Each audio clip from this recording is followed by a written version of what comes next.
आशा करता हूँ आप सब बहुत अच्छे होंगे। मेरा नाम है सिद्धांत अग्निहोत्री। स्टडी ग्लोस पे आपका बहुत बहुत स्वागत है। ये बहुत अच्छा आर्टिकल है टाइम्स ऑफ इंडिया का, ढाका बीजिंग भाई भाई।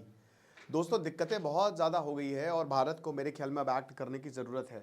भारत बांग्लादेश की काफ़ी मदद कर रहा है। वैसे आपको बता दूँ, चावल से लेकर ट्रेड से लेकर मेडिकल वीज़ा पे बैन हुआ है, लेकिन आप ये मान के चलिए कि मदद हो रही है ना। बांग्लादेश के पास कपड़ा नहीं है तो भारत दे रहा है कपड़ा, लेकिन अब भारत को कैरेट एंड स्टिक, है ना, ये पॉलिसी जो है ये अपनानी पड़ेगी, यही करना पड़ेगा।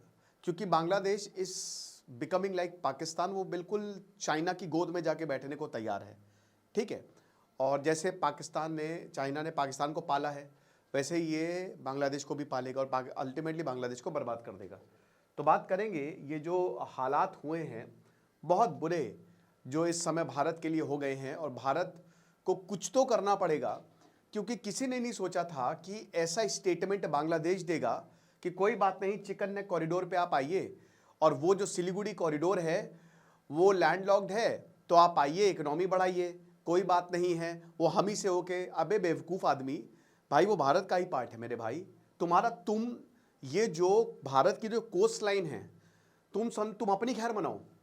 भारत अगर चाहे ना तो बांग्लादेश को 4-5 टुकड़ों में बांट सकता है या फिर इंटीग्रेट कर सकता है। भारत की कोस्ट लाइन, जो एस जयशंकर ने बोला, भाई 6000 किलोमीटर की है, जो बे ऑफ बंगाल को पूरा कवर करती है। तुम कितने हो? कुछ नहीं हो तुम। तो ये उल्टा है बेसिकली। लेकिन नहीं, यूनुस को तो खेलना है नफरत नफरत। यूनुस, भारत को ना लोग क्या करते हैं, एज अ बार्गेनिंग चिप इस्तेमाल कर रहे हैं। भारत को लोग ब्लैकमेल कर रहे हैं, लीडर्स ब्लैकमेल कर रहे हैं। और ये देखिए चाइना ने क्या किया। चाइना ने मालदीव्स इंडिया आउट कैंपेन पे पूरी सरकार आई, भारत के खिलाफ नफरत फैलाओ, फिर भारत से ही बिजनेस करो। ये नया बिजनेस हो गया है। श्रीलंका का आप एग्जांपल लीजिए। श्रीलंका में 2007 से जब चाइना का दखल हो, उनकी एग्रीकल्चर तबाह कर दिया, ठीक है ना। ऑर्गेनिक के नाम पे पूरे एग्रीकल्चर को तबाही खत्म कर दिया, उनके एसेट्स को ले लिया, उनके सरकारी खजानों को। क्योंकि चाइना जो है सीधा लीडर्स को रिश्वत देता है, अल्टीमेटली वही तो सरकार चला रहे, तो लोग बिके हुए हैं। उसके बाद श्रीलंकन बर्बाद हो गया। आज वही श्रीलंका जो है भारत से डिफेंस पैक्ट साइन किया है, उसको अकल आई है। पम्बन ब्रिज भाई बहुत खूबसूरत है ना। पम्बन ब्रिज का भी इनॉग्रेशन जो है वो नरेंद्र मोदी ने किया। मैं अभी पिछले साल जब रामेश्वरम गया था, पिछले साल, तो उस समय वहीं तक मंडपम तक ही ट्रेन जा रही थी, उसके आगे जो है वो स्टेशन बन रहा था अभी।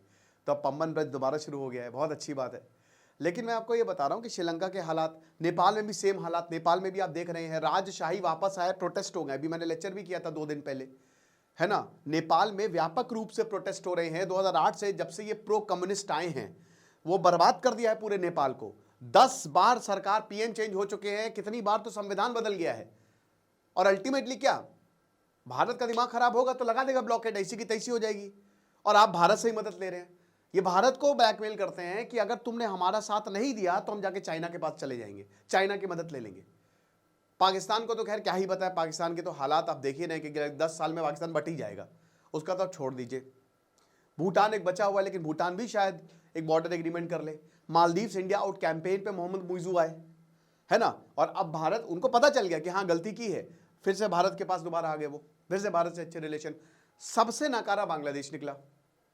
कभी किसी ने नहीं सोचा था कि जिस देश को, जो एक हमारी पार्ट, बंगाल का इतना बड़ा पार्ट, ये लॉर्ड कर्जन आया, इसकी गलती है, और इतना बड़ा चंक काट दिया उसने, और वहीं से ही दिक्कत शुरू हो गई। नफरत के बीच वहीं से ही बो दिए 1905 से, जो पार्टीशन ऑफ बंगाल हुआ। और अब क्या है, जिस बांग्लादेश को हमने बनाया 1971 में, भारत ने बनाया, भारत के बिना तो बांग्लादेश होता ही नहीं। आज वही बांग्लादेश, वहाँ के जो स्टूडेंट के ऊपर जिनको बोला गया था ये क्रांति लेके आए, वो ये कह रहे हैं कि 1971 1971 के जो भी यादें थी सब मिटा दो। नए तरीके से वो किताबें लिख रहे हैं। आप विश्वास नहीं करेंगे, मंगला पोर्ट इधर बांग्लादेश चाइना से कह रहा है कि ये हमारा पोर्ट है, आप आ जाइए यहाँ पे। आप समझ रहे हैं इसका मतलब क्या है, कि बिल्कुल सिलीगुड़ी कॉरिडोर के पास चाइना को बिठाया जा रहा है। बांग्लादेश कह रहा है कि आप, जैसे आपने पाकिस्तान के जो पायलट्स हैं उनको ट्रेनिंग दी है, आप हमारे पायलट्स को ट्रेनिंग दीजिए, आप हमको वो प्लेन दीजिए जो आपने पाकिस्तान को दिए हैं। ये सारी बातें जो हैं बांग्लादेश कह रहा है। ऐसा चाइना के साथ रिलेशन बना के चल रहा है। तो भारत क्या करे? लेकिन आपको क्या करना है मैं आपको बताऊंगा इस शानदार मॉड्यूल में, द सुपीरियर मैन्स वे। मात्र 300 रुपए का कोर्स है दोस्तों, आज लास्ट डेट है। कूपन की। तो इसकी हम 15 अप्रैल से क्लास शुरू करेंगे और आपकी वैलिडिटी 15 अप्रैल से ही शुरू होगी। फर्स्ट कम फर्स्ट सर्व का फायदा उठाएं। ये टोटल 7 लेक्चर्स हैं, 5 किताबों का रिव्यू। प्राइमरी सोर्स मेरा द डेविड डीडा की किताब ही रहेगी। How to deal with women, कैसे जीते अपनी जिंदगी को, पोलैरिटी एनर्जी, ये सब हम बात करेंगे। बहुत मदद होगी आपको। डिस्क्रिप्शन कमेंट बॉक्स में कोर्स का लिंक दिया, वहां से आप अवेल कर सकते हैं। तो जो मोहम्मद यूनुस है ना, वो समझ ही नहीं रहे हैं। ये इतनी कंट्रोवर्सी पे कंट्रोवर्सी। अब इंडिया के लिए दिक्कत क्या है? इंडिया के लिए प्रॉब्लम ये है कि इंडिया कोई मिलिट्री ऑपरेशन तो चला नहीं सकता, ठीक है। इंडिया चाहे तो चला सकता है, लेकिन वो अभी कोई भी नहीं है। एक और चीज है, बांग्लादेश भारत से मदद ले रहा है ना। बांग्लादेश जो है भारत से मदद ले रहा है। अभी बायलैटरल मीटिंग हुई पीएम मोदी की। पीएम मोदी मिले मोहम्मद यूनुस से और साफ साफ बोला कि ये नफरत मत फैलाओ, ऐसा कोई भी बातें मत बोलो जिसकी वजह से प्रॉब्लम हो। लेकिन स्ट्रैटेजिक अलाइनमेंट ऑफ चाइना सीधा मोहम्मद यूनुस की दिख रही है। एक्चुअली मोहम्मद बांग्लादेश को चाहिए मनी। देखिए, आपने नफरत फैला ली, आपने माइनॉरिटीज को मार दिया। अब ये कह रहे हैं कि बहुत ज़्यादा ज़रूरी है, क्योंकि अगर हमको सेल्फ स्टीम बचानी है और आज़ादी बचा के रखनी है तो हमको चाइना के साथ जाना पड़ेगा।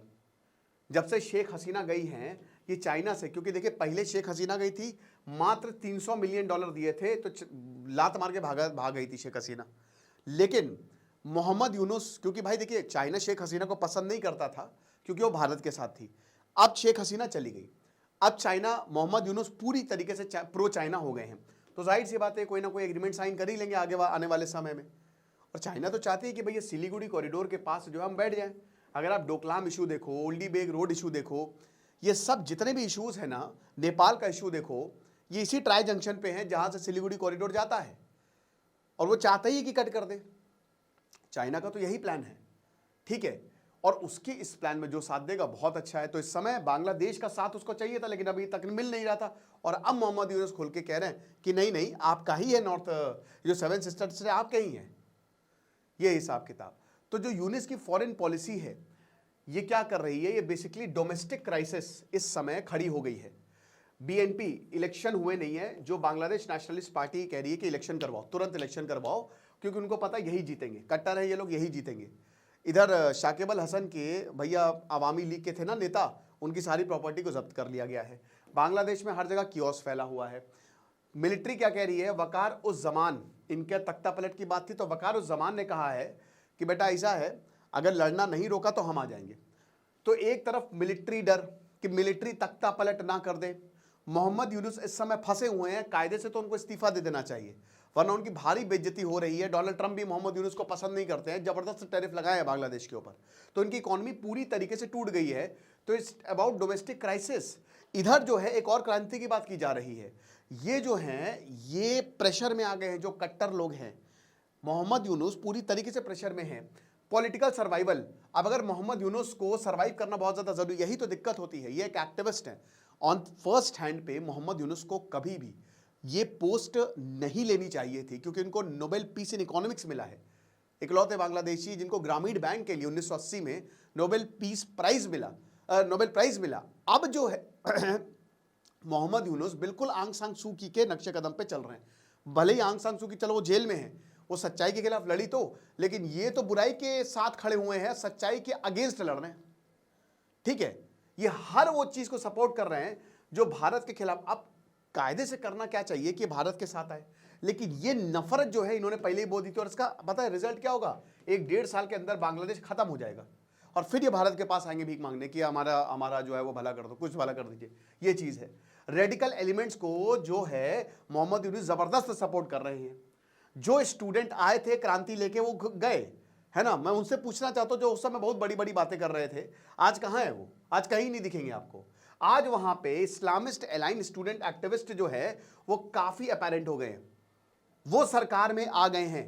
2024 की अपराइजिंग में सेकेंड इस्लामिक रिपब्लिक बोला कि हम बनाएंगे 1971 के लिबरेशन वॉर को, जो भी एंटी इंडिया से, मतलब जो सिंबल है हटा हट, दोबारा से इतिहास को लिखो, एंटी इंडिया स्टैंड लो, ये कर रहे हैं। और बाकी के सब चले गए। बहुत बड़ी अपॉर्चुनिटी थी बांग्लादेश के पास, लेकिन उसने क्या चुना? उसने अपनी तबाही चुनी, उसने अपनी बर्बादी चुनी कि हम बर्बाद होंगे। तुरंत इलेक्शन कराते, अभी तक इलेक्शन हो जाते, आप जलाते ना, एक डेमोक्रेटिक सरकार चलाते, आप भारत से और अच्छे रिश्ते रखते तो बहुत अच्छा होता। भाई भारत से आपका ट्रेड डिपेंड है। आपका बंगाल से ट्रेड डिपेंड है, आपका नॉर्थ ईस्ट से ट्रेड डिपेंड है। तुम्हारी अकल पे पर्दा पड़ा है क्या? तुम्हारा चाइना से नहीं डिपेंड है, ना ही चाइना से तुम्हारा बॉर्डर, वो भूल जाओ तुम कि चाइना से तुम्हारी रोड नहीं आ रही है, चाइना से तुम्हारी रेलवे लाइन नहीं आ रही है, भारत से आ रही है, भारत से तुम्हारे पोर्ट्स कनेक्टेड हैं। तुमको इतनी अकल नहीं है, तुमको बस अपने ईगो को सेटिस्फाई करना है। और ये चीज जो है ये समझ नहीं। अब देखिए जो स्वामी प्रभु, पता नहीं इनका क्या हुआ, इस्कॉन के जो स्वामी चिन्मय प्रभु थे, नहीं पता कहां है ये, किधर चले गए। आप समझ रहे हैं, आपको नहीं पता है कि आखिरकार ये कहां गए, अभी तक इनका हुआ क्या है। इनकी न्यूज एकदम से ही गायब हो गई, मुझे भी नहीं पता, मैंने सर्च करने की कोशिश की but I was not able to find. Sedition charges, देशद्रोह के चार्जेस पे इनको मुकदमा चलाया गया था, इनको गिरफ्तार कर लिया गया था। 1.5 करोड़ माइनॉरिटीज खतरे में हैं, लगातार हर दिन जो है उनके ऊपर वायलेंस हो रहा है, कुछ नहीं हो रहा है। मोहम्मद यूनुस हाथ पे हाथ धरे बैठे हुए हैं और बीएनपी कह रही है कि इलेक्शन करवाओ, चाहे जो भी हो। अब तो ये संविधान, नए संविधान की बात कर रहे हैं कि स्ट्रक्चरल रिफॉर्म्स लेके आओ, है ना, संविधान बनाओ, एक नया संविधान हमको चाहिए। और यही नए संविधान एकदम पाकिस्तान जैसा, और पाकिस्तान जैसा बर्बाद। बट फिर भी आप बोलेंगे कि पाकिस्तान फिर भी स्टेबल है। ऐसी भयंकर कट्टरता पाकिस्तान में भी आपको देखने को नहीं मिलेगी, लेकिन यहां तो अलग ही लेवल पे चीजें चली गई हैं और इंटरनल डिवीजन जो है वो यूनिस को सूट करेंगे। मोहम्मद यूनिस बिल्कुल भी नहीं चाहेंगे, क्योंकि ये पावर में आ गए हैं और ये करप्शन, ये मोहम्मद यूनुस जो हैं साथ दे रही है, तो ये चाहेंगे कि इंटरनल डिवीजन रहे, क्योंकि अगर ऐसा होगा तो मिलिट्री नहीं आ पाएगी, और अगर ऐसा नहीं हुआ तो मिलिट्री जो है इनको फेंक देगी और हो सकता है इनको भी जेल में डाल दे। अब भारत की अगर बात करते हैं तो भारत इनको देख रहा है। भारत का रिस्पॉन्स क्या भाई, देखिए ट्रेड और सप्लाई चेन की बात करें तो भारत मदद कर रहा है, फूड, कंज्यूमर गुड्स, और बांग्लादेश को भैया भेज रहा है। कपड़े की इंडस्ट्री है तो बांग्लादेश को भेज रहा है, लो कपड़ा बनाओ, लो यार्न लो, है ना। लेकिन वीजा रिस्ट्रिक्शंस लगाए हुए हैं, वीजा रिस्ट्रिक्शंस नहीं, जो स्मॉल ट्रेडर्स को और जो भी भारत आते हैं, अब इसमें कुछ हैं बांग्लादेश की, क्या से तो कोलकाता की इकोनॉमी जो है वो गड़बड़ है, क्योंकि ऐसे तो हम चले जाते थे, जो हमारा सामान जरूरत का ले आते थे, बॉर्डर खाली नाम मात्र का है इंडिया और बांग्लादेश का, लेकिन अब ऐसा नहीं है, अब यहाँ पे स्क्रूटनी की जा रही है। आप समझ रहे हैं ना कि ये चीज़ें बहुत गड़बड़ कर देगा भारत के लिए। और अगर बांग्लादेश, पाकिस्तान और इधर पोर्ट पे चला जाता है तो इनके, ये क्या नाम है, चाइना के गोद में बैठ जाता है, तो ये भारत के लिए बहुत बड़ी प्रॉब्लम हो जाएगी, क्योंकि ऑलरेडी एक ड्रग क्राइसिस है इंडिया में जो पाकिस्तान एक्सपोर्ट करता है, और यहां से आसानी से ड्रग्स आ सकते हैं। 4000 किलोमीटर का बॉर्डर है, सबसे बड़ा बॉर्डर हम चाइना, बांग्लादेश के साथ ही जो है वो शेयर करते हैं, समझ रहे हैं। तो ये चीज़ है, तो पाकिस्तान रिटर्न हो रहा है। ढाका ये कह रहा है कि नहीं पाकिस्तान के साथ हम काम करेंगे। हालांकि मुझे लगता है कि अगर मिलिट्री का टेक ओवर होगा तो शायद ये भारत के फेवर में जाएगा, क्योंकि भारत ने ही तख्ता पलट को बचाया था। तो भारत का ऐसा नहीं कि अभी भी हाथ है, भारत देख रहा है, भारत चीज़ें ऑब्जर्व कर रहा है, लेकिन on the other hand Bharat को अपने इंटरेस्ट के लिए भी काम करना है। डेफिनेटली आर्मी इस पे देख रही होगी, बट ये अब वक्त आ गया कि ये जो चिकन नेक कॉरिडोर है इसको सिक्योर करना शुरू कर दें, इसको पूरी तरीके से कट ऑफ कर दें। आप समझ रहे हो, तभी होगी, वरना तो भारत बहुत ज़्यादा दिक्कत में आ जाएगा। आपको क्या लगता है मुझे कमेंट बॉक्स में बताइएगा। बाकी आप हमारे शानदार कोर्स को अवेल करें, आपको बहुत ज़्यादा फायदा होगा। खुश रहे, पढ़ते रहे। दिस इज सिद्धांत अग्निहोत्री साइनिंग ऑफ।